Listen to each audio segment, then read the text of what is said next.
Welcome to everyday low porosity hair care series day 2।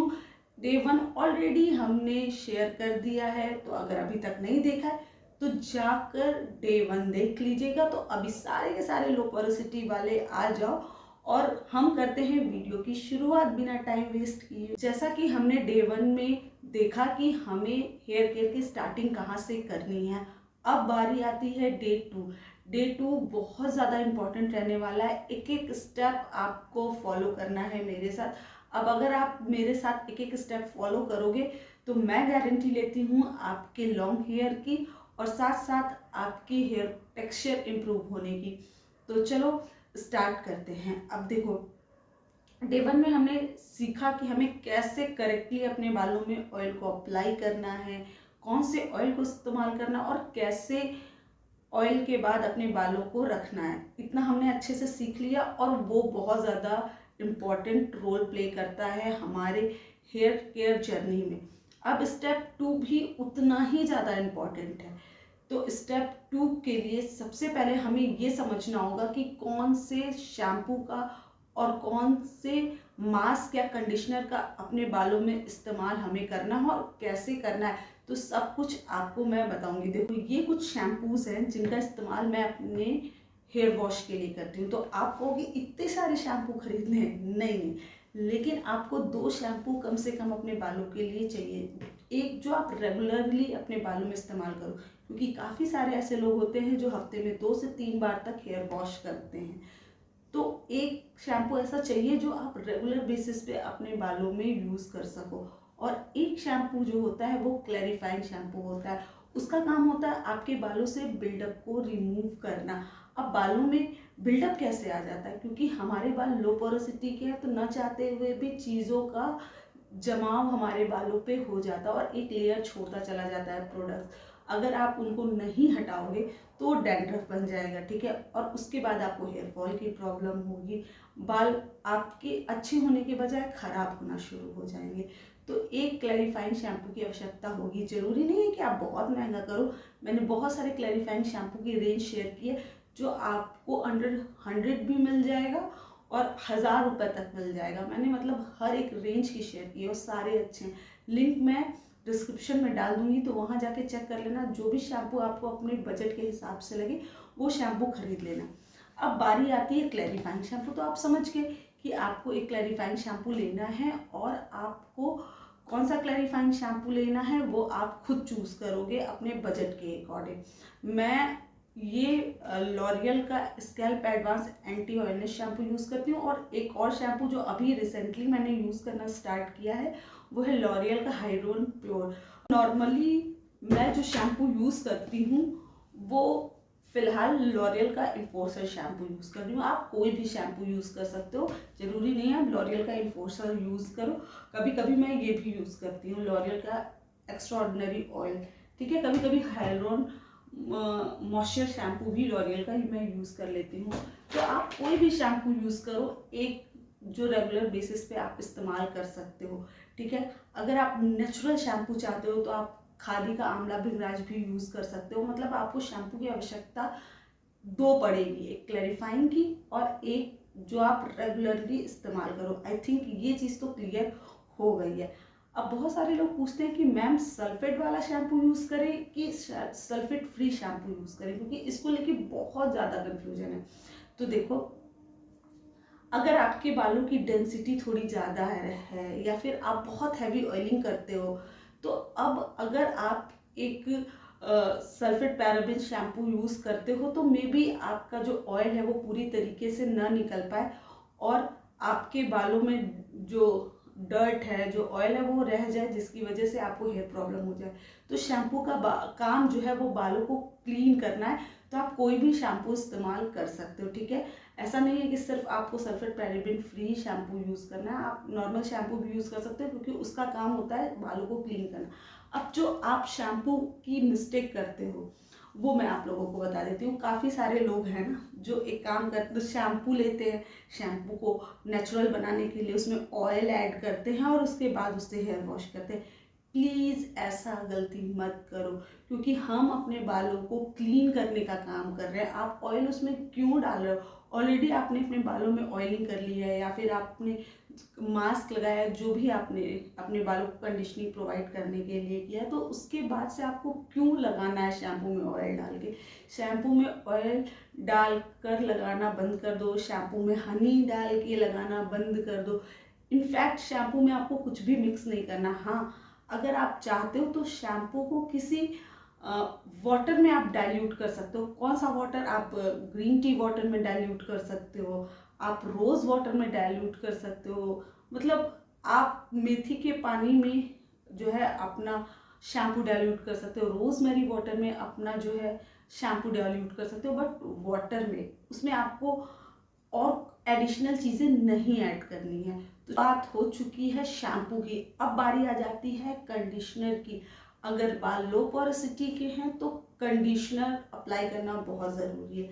ऐसा नहीं है सिर्फ लो पोरोसिटी वालों को कंडीशनर अप्लाई करना चाहिए, हर हेयर टाइप वालों को कंडीशनर या फिर शैम्पू के बाद मास्क लगाना बहुत ज़्यादा ज़रूरी होता है। अब देखो, मैं कंडीशनर बहुत कम इस्तेमाल करती हूँ, मैं कंडीशनर की जगह यूज़ करती हूँ हेयर मास्क। आपको दिखाती हूँ। ये कुछ हेयर मास्क हैं जिनका इस्तेमाल मैं अपने बालों के लिए करती हूँ। तो मैं आपको बताऊँ, रेगुलर बेसिस पे मैं इस हेयर मास्क का इस्तेमाल करती हूँ। ठीक है, तो ये जो मास्क है वो सल्फेट, पैराबिन और सिलिकॉन फ्री है। तो आप भी जब भी मास्क चूज़ करो तो देखो वो सल्फेट पैराबिन फ्री है या फिर नहीं है, और साथ साथ सिलिकॉन फ्री है या फिर नहीं। ठीक है, ये ध्यान देना बहुत ज़्यादा ज़रूरी है। और ये जो है लॉरियल का इन्फोर्सर मास्क है, बहुत अच्छा है, बालों की ब्रेकेज की प्रॉब्लम भी दूर कर देता है। ठीक है, तो मैं इसका इस्तेमाल भी कभी कभी कर लेती हूँ, जैसे कभी मुझे पार्टी वगैरह में जाना होता है या फिर मुझे ऐसा लगता है कि मेरे बालों में ब्रेकेज की प्रॉब्लम हो रही है, तो मैं ये यूज़ कर लेती हूँ। और जब एक्सट्रीम ड्राई रहता है तब मैं ये लॉरियल का एब्सोल्यूट रिपेयर यूज़ कर लेती हूँ, लेकिन ये आपको यूज़ नहीं करना है, मैं आपको बस बता रही हूँ कि ये वाला मैं यूज़ कर लूँगी, ये वाला आपके लिए नहीं है। अगर आपको इसको इस्तेमाल करना है तो आप मंथ में एक बार से ज़्यादा इस्तेमाल नहीं कर सकते, क्योंकि ये बहुत थिक है, लो पोरोसिटी बालों को एकदम फ्लैट कर देता है। ठीक है, लेकिन ड्राइनेस हटाता है, तो मैं कभी कभी इस्तेमाल करती हूँ जब बहुत ज़्यादा एक्सट्रीम ड्राई हो जाते हैं बाल। अब आप समझ गए कि आपको कंडीशनर इस्तेमाल करना हो है या फिर आप मास्क यूज़ कर सकते हैं। कंडीशनर किसे यूज़ करना चाहिए, मास्क किसे यूज़ करना चाहिए। आपके बालों की डेंसिटी थोड़ी कम है तो आपको कंडीशनर पे जाना चाहिए, लेकिन अगर आपके बाल थोड़े थिक हैं तो आपको हेयर मास्क की ओर शिफ्ट होना चाहिए। हेयर मास्क जो है वो ज़्यादा अच्छी तरह से बालों को नरिशमेंट प्रोवाइड कराता है। ठीक है, ये चीज़ क्लियर हो गई होगी। आपको इतने सारे मास्क नहीं लेने हैं, मैंने तो इतने सारे मास्क दिखाए, मैंने अपना दिखाया कि मैं क्या क्या यूज़ करती हूँ, क्योंकि आपको मैं अपना भी बताते हुए चल रही हूँ। आप कोई भी एक मास्क ले लो, ठीक है, और मास्क बहुत लंबा चलता है, इतना सा यूज़ होता है। और मैं आपको दिखाती हूँ, ये मुझे लगता है कि 4 महीने हो गए होंगे और अभी देखो इतना बचा हुआ है, मतलब बहुत सारा, यानी इतना मास्क जो है अभी इसमें बचा हुआ है, ऑलमोस्ट हाफ मास्क बचा हुआ है। तो अगर आप अच्छे से इस्तेमाल करोगे तो आपका बहुत लंबा चलेगा। हाँ, थोड़ा एक्सपेंसिव होता है लेकिन लंबा चलता भी है। तो आप ये समझ गए ना कि कैसे आपको शैम्पू के बाद मास्क को या फिर कंडीशनर को इस्तेमाल करना होता है। अब शैम्पू हो गया, मास्क हो गया, अब अगला काम क्या होता है? अब अगला काम होता है, आप जब हेयर वॉश कर लेते हो तो हेयर वॉश के बाद आप अपने बालों पे क्या अप्लाई करोगे? तो देखो, बालों पे अप्लाई करने के लिए आपको सीरम यूज़ करना ही करना है, ताकि जो मॉइस्चर है ना वो आपके बालों में लॉक हो सके। अब मॉइस्चर को लॉक करने के लिए सीरम कौन सा यूज़ करोगे? जगह इस होहोबा ऑयल का यूज़, होहोबा ऑयल की 2 से 4 बूंदे आप अपने हेयर लेंथ के अकॉर्डिंग ले लीजिए, और अच्छे से जब आपके बाल 70% तक ड्राई हो जाएं तो अपने पूरे हेयर लेंथ पे अप्लाई कीजिए। ये आपके सीरम का काम करता है, बालों से फ्रिजनेस को दूर करता है, बालों में ट्रैंगल नहीं आने देता है, और बाल जो है ड्राई भी नहीं होते हैं, मॉइस्चर अच्छे से लॉक हो जाता है। तो आप एक काम ये कर सकते हो कि आप होहोबा ऑयल या फिर आर्गन ऑयल को एज अ सीरम यूज़ कर सकते हो। ठीक है, लेकिन अगर कभी आपको जाना है पार्टी में तो आप कोई भी मार्केट वाला सीरम भी कभी कभी यूज़ कर सकते हो, लेकिन कभी कभी, रेगुलरली नहीं इस्तेमाल करना है। मैं इस स्ट्रिक्स के सीरम का इस्तेमाल करती हूँ। मुझे लगता है ये लाइट वेटेड है, ब्लू वाला स्पेशली। वो जो गोल्डन वाला आता है ना, वो थोड़ा सा मुझे हैवी लगता है, बट ये जो ये वाला है ये बड़ा अच्छा है, अच्छे से बालों पे काम करता है।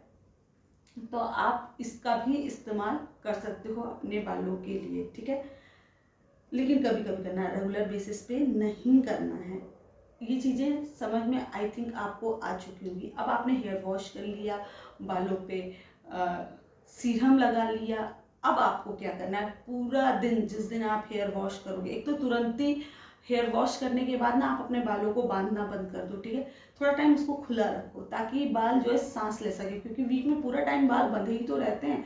थोड़ा टाइम बालों को खुले रखना भी ज़रूरी है। थोड़ा टाइम बालों को खुला रखो, बाल थोड़े सांस लें, स्पेशली जिस दिन आपने हेयर वॉश किया हो। और हेयर वॉश जिस दिन आप करते हो ना, उस दिन आपको अपने स्कैल्प पर कुछ भी नहीं अप्लाई करना है। मतलब पूरा दिन आप अपने बालों को ऐसे ही खुला छोड़ दोगे, अपने बालों को फ्रेश छोड़ोगे, सांस लेने दोगे, ठीक है। आज के दिन आपको कुछ नहीं करना। अब ये था आपका डे टू में बस इतनी ही चीज़ें आपको फॉलो करनी है। और अगर आप इसको रेगुलरली फॉलो करते हो तो आपको अपने बालों में खुद ब खुद चेंज दिखना स्टार्ट हो जाएगा। मैं फिर से बोल रही हूँ कि क्लैरिफाइंग शैम्पू और एक नॉर्मल शैम्पू का इस्तेमाल ज़रूर करें अपने बालों के लिए, क्योंकि बहुत सारे लोग होते हैं ना, कोई भी शैम्पू यूज़ करते हैं, क्लैरिफाइंग शैम्पू नहीं खरीदते, कहते हैं कौन इतना महंगा शैम्पू खरीदे। तो सस्ते शैम्पू भी क्लैरिफाइंग आते हैं, मैंने शेयर किए हुए हैं ऑलरेडी, तो आप जाके एक बार चेकआउट कर लेना। आई थिंक मैंने सब कुछ अच्छे से क्लियर कर दिया है। कोई कन्फ्यूजन होगा, कोई डाउट होगा तो ज़रूर कमेंट में लिखिएगा, मैं उन सारे डाउट को दूर कर दूंगी आपके। अब आज तो जो डे 2 है वो ख़त्म हो चुका है। अब कल मैं मिलूंगी आपसे डे 3 पे। तो चलो अभी मैं करती हूँ वीडियो को एंड, मिलते हैं आपसे अगली वीडियो में। Okay bye.